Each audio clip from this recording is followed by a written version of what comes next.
Hey, show and tell. Today it's all about the king.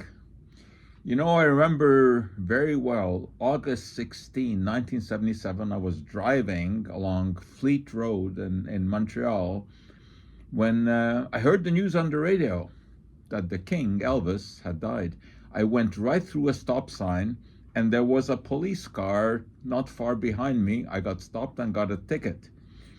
And then, as I started driving, I was so angry about this ticket that I went through another stop sign and got another ticket. So that day is very memorable for me. But also for another reason, I was a fan of Elvis. I had grown up in the era of Elvis, which of course started way back in 1956.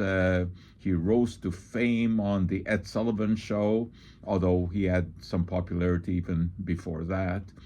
And I followed his career, and he was as big as you could be as an entertainer in the 1960s and 1970s. Unfortunately, he died in 1977, and it was a tragic death. He was found dead in the bathroom of Graceland, his mansion in Memphis. He had apparently been sitting on the toilet, constipated, straining, and he keeled over and died. Scientists could never totally agree on exactly what caused his death. Why?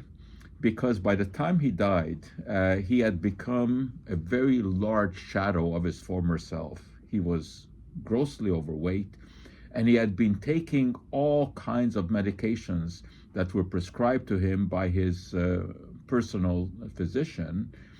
And in his bloodstream, there were more than 10 drugs that were found, all prescription drugs: barbiturates, codeine, morphine, Quaalude, uh, many of them sedatives, and it was impossible to know exactly what had killed him. But it was probably a conspiracy of all of those drugs and his obesity and weakened heart. And that's what did Elvis in. But of course, his music lives on because he did have a glorious voice. But he also serves as a reminder of how careful one has to be with taking medications, even when they are prescribed by a physician.